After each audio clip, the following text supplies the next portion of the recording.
you're not just starting a channel, you're figuring out who you are on camera, and that takes time. So there's this common myth or misconception, however you want to phrase it, where people believe that you need to have a clear voice or persona before you actually start. And this is completely wrong. Okay, let me tell you why. The truth actually is that your voice will emerge through repetition. Okay, we need to actually focus on practicing in public in order to discover your voice. That is how you will find your voice. It doesn't come to you beforehand. It actually happens through doing the very thing that you need to do, which is make content, make videos for YouTube. So your voice is going to evolve over time. When you start out, you are going to sound completely different. You're going to appear completely different on camera than you will 50 videos down the line or 100 videos down the line. That is going to evolve over time, and that's great. That's what we want to happen. So you will suck at first. That is pretty much almost a certainty. Most people suck at first when they start creating content.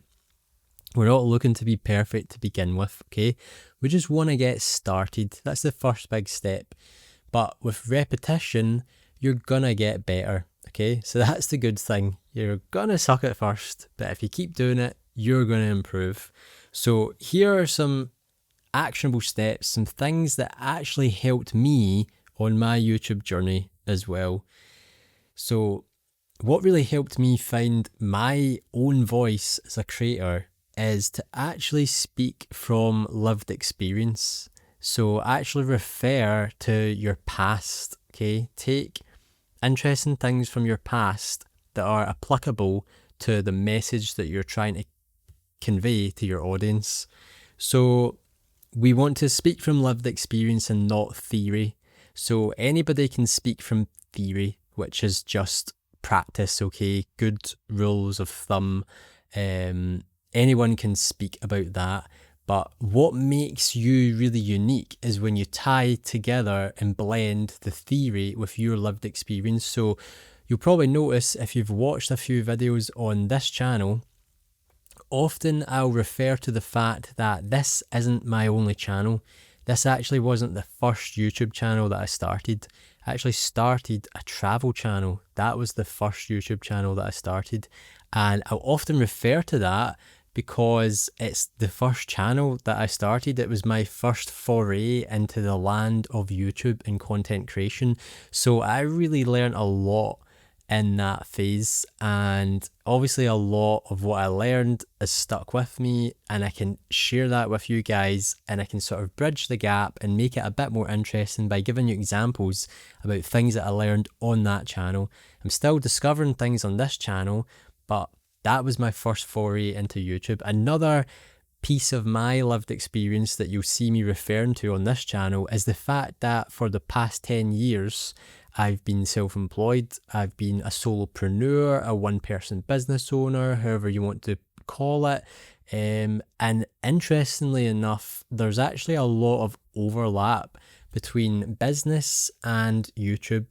So the journey that you go on when you start a business and you're working on a product or service and you're trying to find customers to match that up with, and you're trying to progress at all the various skills that you have to progress at in order to become a successful business owner, a lot of those same fundamentals actually apply to growing on YouTube as well. So it's really interesting for me just to see that, and then I think it's also interesting to actually share that with you guys as well, because that then helps you understand that if you can get good at this YouTube thing, then if you do want to start a business, let's say that is a path that you might consider down the line, then you've already understand that you've got the fundamentals, you understand the basics. A lot of the same skill sets can be transferred, and just the same mindset as well really can be transferred to actually growing a business as well.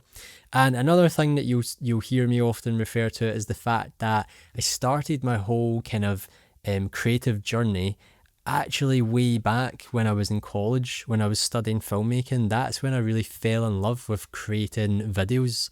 And I ended up, for lots of reasons, I went down this business path and I kind of lost touch with that sort of love for filmmaking. And now it's just coming full circle. So those are like the three kind of things that I'll use as like lived experience to refer to. And yeah, it just keeps things interesting. It's part of you. It's part of what makes you unique. So use that to your advantage, and people are gonna appreciate that as well. They're gonna resonate with that.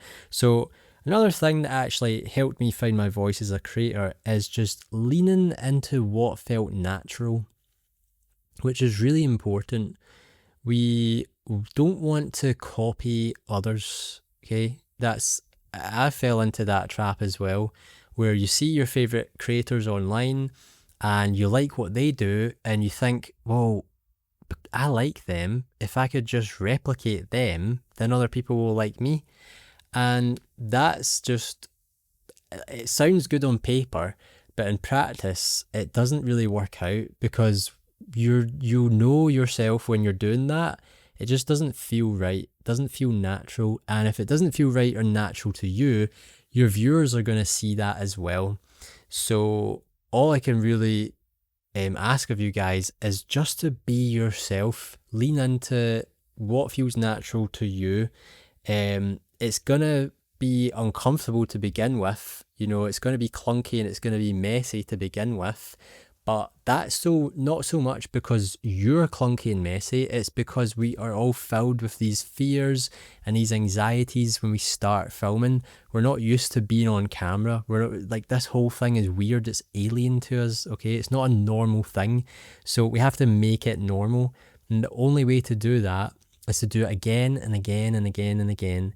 It's essentially becoming comfortable in the discomfort. That is what we're looking to achieve, okay? So lean into what feels natural to you. And a kind of tangent to that, which is fairly well connected, that also helped me find my voice, is just reviewing my own videos. So looking back at my own videos and watching them and really noticing what felt most me. So of the videos that I was creating, what actually felt most like me. And I could look at and be like, that is authentically me. I'm not trying to be someone else. I'm not putting on this sort of character. That is me. I seem comfortable on a camera. I seem comfortable in my own skin. That is who I am. So I don't hide videos on this channel. So you can go back and look at like my first 2 videos. That wasn't necessarily entirely me. It was me, but it didn't feel exactly like me. So the style of videos I was doing back then, I was reading off of an auto cue. I was forcing myself to read word for word, because I'd convinced myself that was the only way that I could do YouTube. It was the only way I could make videos for some strange reason. And then I let myself be free and actually do what I use now, which is like a bullet point script. And it's kind of the best of both worlds for me. I have a sort of rough bullet point script that keeps me in line. It makes sure that this video is clear and the message is clear to you guys, but it also gives me the freedom to just fill in the blanks and be me, okay? I don't have these guide rails on that I'm limited within, okay? So review your own videos and actually analyze them and look at, and you don't even need to fully analyze them. Just get a sense, get a feeling of what feels more like you.